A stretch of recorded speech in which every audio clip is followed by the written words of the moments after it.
Hello, everyone. I am Heather with Magnificent Mamas, and I'm here with Claris today. So I'm going to let Claris go ahead and introduce herself. Hi, I'm Claris. I'm an indie author and poet, and I currently have like two self-published books so far, with a third coming out later this year, actually. Awesome. Can you tell us a little about your book? Sure. The first two books are part one and part two, well, book one and book two of an amateur sleuth murder mystery series. Nice. The series is called the Harlow Mystery Series because the main character, her name is Aubrey Harlow, and Harlow's her last name, so I figured that was the perfect title for the series overall. It sounds like a really good title. Did you come up with that on your own? Yeah, I did actually. Okay. What's your other books that you were mentioning? You said just those two? Yeah, just And, those. and poetry, right? Yes, I have a bunch of poetry that not self-published. They're published in various lit mags and by other organizations as well, like Inkspire, for example, and we have Food at Home. Okay. That's awesome. That's a kind of feels like a big jump between the two. So, Yeah, it is because the books are like just murder mysteries. They're very serious, I would say, and then the poetry tends to be more lighthearted. that's awesome. Do you want to tell us a little about your characters, what happens in the story, that kind of thing, without giving it away? Okay, I'll do my best to keep this spoiler free for everyone listening. In book one, Winner Takes All, Aubrey, she has just won an amazing vacation, like a 7-day vacation at this island resort, and she's so looking forward to it. And then she finds out that 3 other acquaintances of hers are also winners, and 2 of them are her ex-girlfriend and ex-boyfriend, which Oh is boy. more awkward. Yeah. And then after day one, the ex-boyfriend is found dead, and chaos just ensues. And Oh my. it's just a whole big dramatic, just snowball going down a hill in flames Oh boy. to chaos. That's awesome. That sounds interesting already. What about the second one in that series? Yeah. The second book is called Engagement to Die For, and Aubrey, well, obviously she's still alive, or else she wouldn't have survived book one. Yeah, I mean, I guess you could come back as a ghost or something. I guess I could have done that, but no, she's definitely alive, I promise. That's Not a spoiler. and no zombie, nothing like that. No zombies involved. There is no Okay. magic in this. But in book two, Engagement to Die For, Aubrey finds out that her mom is getting married, which is pretty awesome. So they're having the engagement party on this train trip that will like just go around for a couple of days. So Aubrey ends up joining the party pretty much last minute because she only found out about the engagements last minute. Oh no. So that's a little awkward enough. She also finds out that she has a twin sister that she's never met until the events of the engagement party. So that is also awkward. How does that even happen? That's what you find out in book two. And then the more awkward part is that the groom-to-be is found dead on the train. That's yet again another murder and another snowball of Down the mountain. complicated relationships. Yeah, that's wild. What's your inspiration for your stories, like behind things, if that makes sense? Yeah. Growing up, I read a lot of murder mysteries or like just mysteries in general, if not murder mysteries. And then I would say, especially around from 2017 to 2019, I Mhm. read so many murder mysteries. They could be amateur sleuth, they could be cozy mysteries, they could be the more serious thriller mysteries. I was just like, I just could not get enough of the mystery. And eventually I was just like, all of these people have amazing mysteries. Okay, so not everybody had amazing mysteries. Some were terrible to read.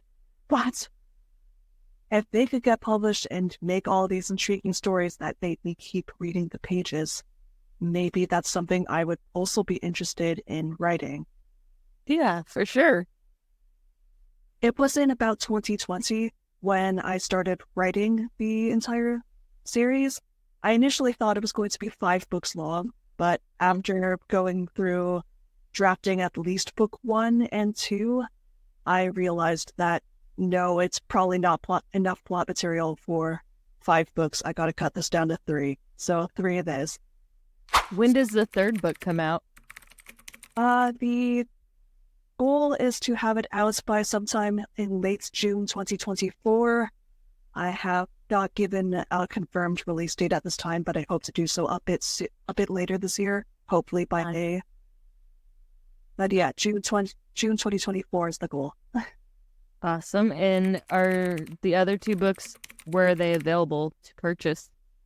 You can find them on pretty much most online book retailers, including Amazon. I tend to publish wide, so it's not an KDP exclusive. Are they in store too, or anywhere? Currently they exist in ebook form only, but I hope in the eventual future to have them available in paperback as well, if there's enough demand for that. Oh yeah, for sure. What about audiobook? Have you thought about that at all? I've thought about audiobooks.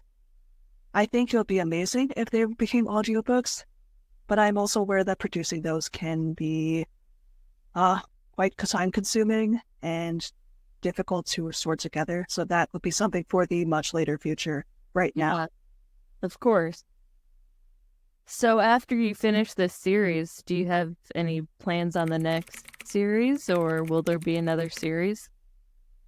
Yes, actually. I'm currently writing a lot of fantasy books. I currently have a kidlit book that is being written. Well, it's already written. I'm just in the process of getting it illustrated right now. It's a fantasy genre, and I'm not sure about an exact release date yet, but sooner than later is always the goal, I think. Yeah, of course. I completely understand that 100%. Who's your favorite authors? Favorite authors?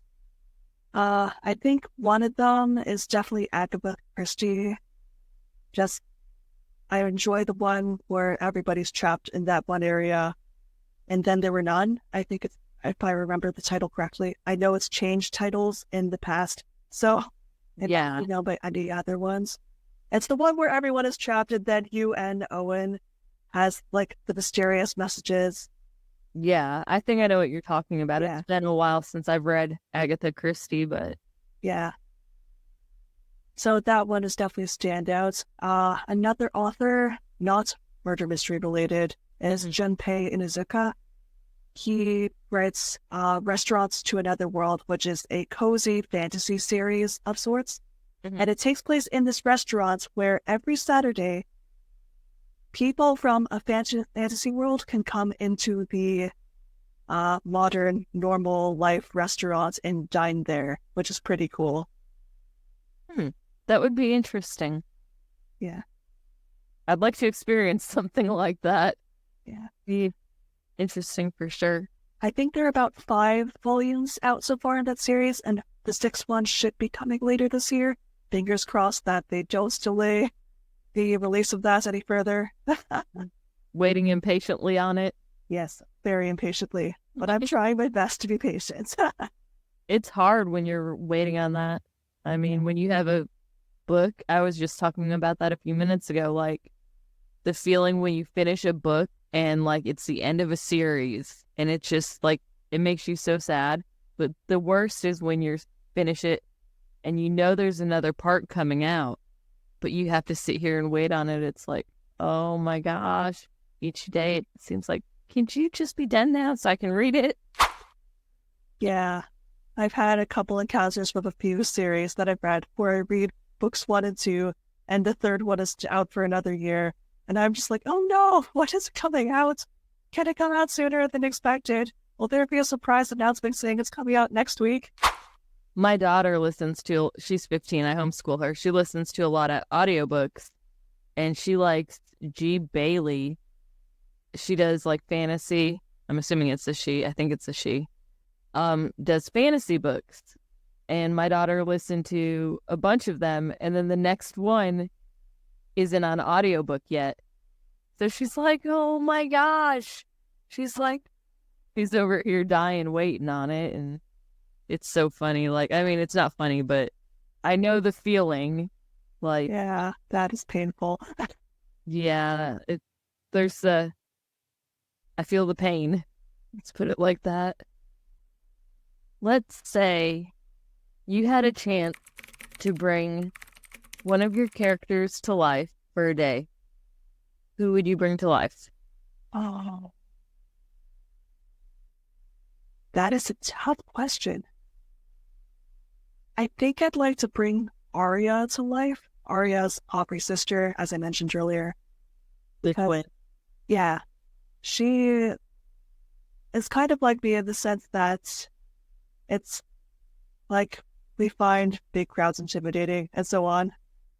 So I think we could relate to that. I mean, Yeah. both tend to be very quiet people. So I think we get along just being in each other's company. Nice. What challenges did you face while writing your book, would you say? Drafting the book was not the hard part.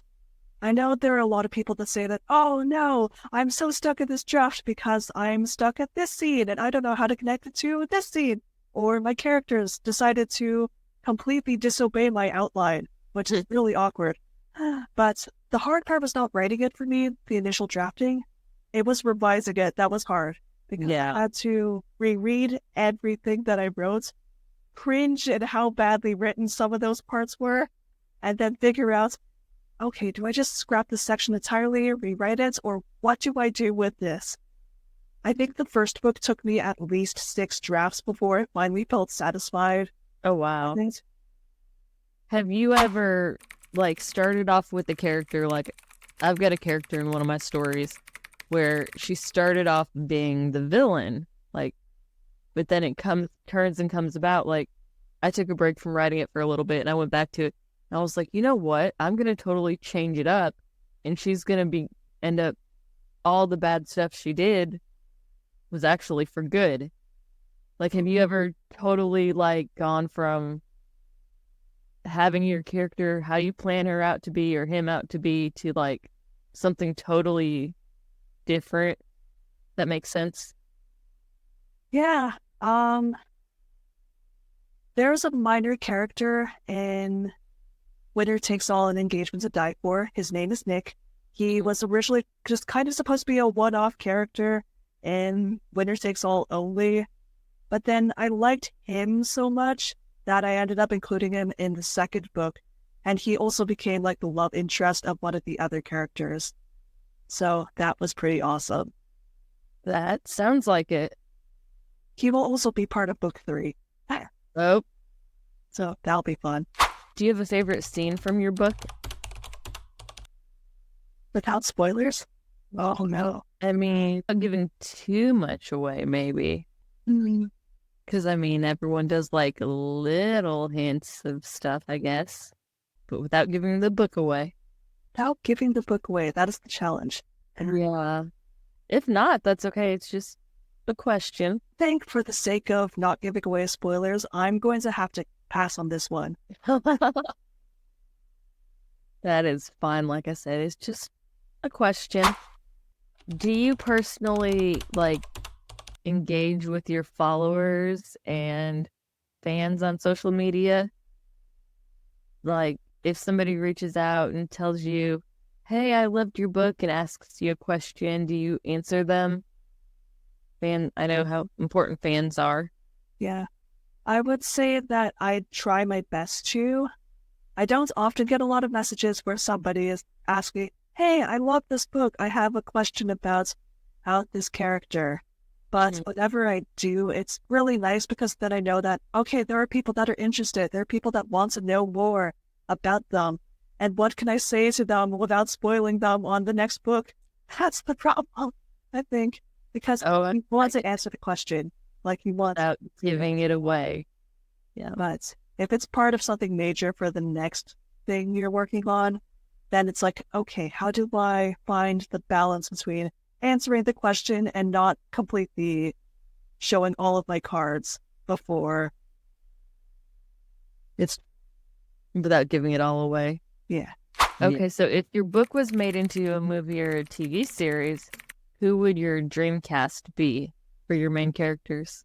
Funnily enough, I don't actually watch a lot of TV shows or movies.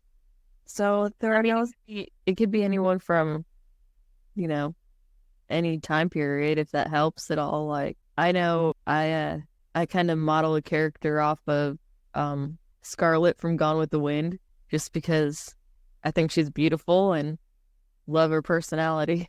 I can understand that. Okay. What about this? If you could, I don't think I asked you this. If you could co-write a book with any author, living or dead, who would it be?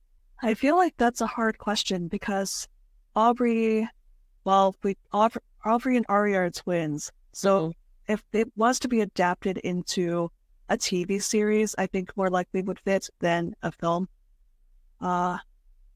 We'd have to find twins for Aubrey and Aria, or have the one person play both characters.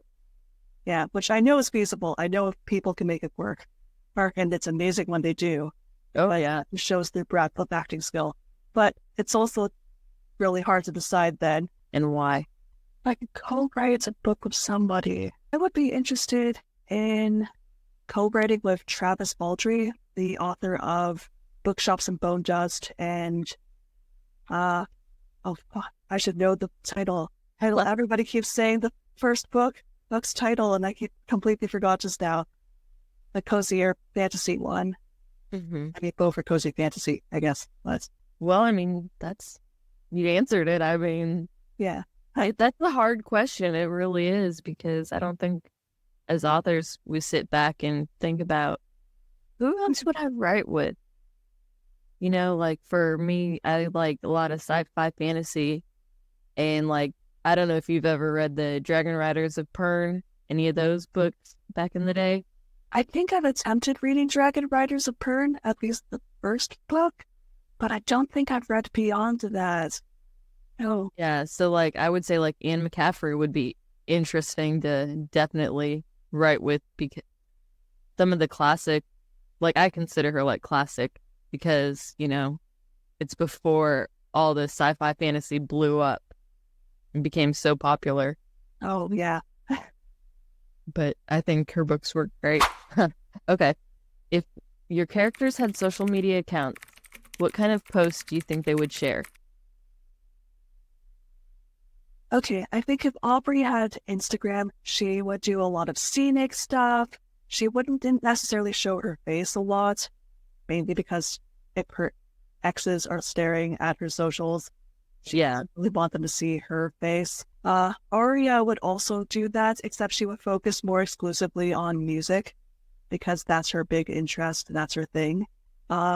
Nick would probably do a combination of showing off probably his bartending skills, because that is something he does, and also just to putting up random photos, like random photo dumps whenever. Nice. And Bastian, who is a friend of Aubrey's, who is also in book 1 and 2, he probably doesn't post a lot of social media at all, actually. And whenever he does, it's probably of himself and like one of his better outfits, because he knows he wants to look good. He's good for that algorithm. That's awesome. What would you say to an aspiring writer who wants to one day become published? What would be your best piece of tips, encouragement, advice? I'd say do your research. There are so many routes to publishing these days. So it's like whether you want to self-publish or do traditional publishing. Even if you feel like the question you want to ask somebody or a fellow writer, or no matter how accomplished they are, whether you feel like the question is stupid or not, ask the question. Yes. If you don't ask the question, you will not get answers. And if you do ask the question, there might be at least 3 other people that probably wanted to ask the question but were too scared to ask it. What's the old saying they used to say about don't be afraid to ask the question? There's like an old saying, I can't remember it now, but right there. It's like right there on the tip of my tongue. Like, okay, if you could time travel to any literary period or movement, which one would you visit and why? I could time travel to any literary period. Mm-hmm. That is also another hard question. Uh, I try not to do like all traditional questions, so yeah, I could see they're very good questions. I just have a hard time coming up with answers. okay, that's okay. What about like your favorite time period in general? Good time travel. The I guess the one where Christina Rossetti is from. I forget which one that is. All I remember is that I read her poem Goblin Market, Mm-hmm. some English class long ago. I thought it was brilliant. And then I tried to write a poem that kind of parodied it. And I don't know whether I should laugh at that or be horrified by my mishaps. I don't know if she would be very happy to read it either if she were alive today. Well, being the fact that she was born in 1830 and died in 1894, I'm gonna guess almost everything about society today would shock her. It's funny how society progresses and changes over time so quickly over 10 years, 20 years, 30 years, 200 something years for sure. Yeah, I mean, just 10, 20 years, it seems like so much has changed. But then you think of it, say, if you were alive in 1830, say, death wasn't an option. Like, could you imagine everything you would have seen, all the books you could have read, all the people you could have met, all the experience? It's like mind-blowing. And how much the change between now and then, it completely blows your mind. Yeah. And like she existed at a time before internet. I think the internet and ebooks existing would really shock her. Yeah, that would be nuts. I couldn't imagine that. I'm just sitting here thinking about that. Yeah, if I were her, I'd just be like, just sitting on the ground, just wondering, information overload. What are these ebooks you speak of? What are these audiobooks that you could just listen to and not see the words? Okay, if you were to write a book in a completely different genre than your usual, what genre would you choose? Now, keep in mind, because you've said the mystery, like mystery genre, fantasy you're working on, right? And then poetry. So none of those three. Which one would you pick? Horror, I think. I don't read a lot of horror fiction, but the ones I've read are usually pretty excellent, or at least intriguing enough. And I think some are close enough to the mystery genre in terms of plot lines that I think would translate well into myself, that I could see myself writing. Yeah. So it really just depends on how much I can use the horror effectively to craft a intriguing story. I haven't read much horror besides like Stephen King, and I don't know if I'd really say Dean Koontz, but I've got a book I'm reviewing that's a horror book, and I'm super excited to check that out. And it's been a while. I tend to lean more towards sci-fi fantasy type stuff, but I'm always open for, new things to read. So I'm curious to see how this one goes. Yeah, that sounds awesome. So what social media platforms are you on? Like you said, Instagram, right? Not Instagram, though I am open to the possibility of starting an Instagram account in the near future. You should definitely do that. Yeah, currently I am on Facebook, Blue Sky, Tumblr. I used to be on Twitter up until last year. When it changed? Yes, I would love to stay on Twitter, but with the massive amounts of changes that's gone on there, I just don't see the points of it anymore, and I feel like it's just been less engaging on Twitter. Yeah, just kind of similar too. Yeah, I feel like Blue Sky is similar, so that's a reason I joined, and I think it's worked out pretty well so far. Yeah, that's awesome. So we'll provide links to your website if you have one, and where we can purchase your books and social media. We go to post this, and thank you so much for coming on our show today. Yeah, thank you so much for having me. I really appreciate it. We wish you the best of luck in your writing. Thank you. You're welcome.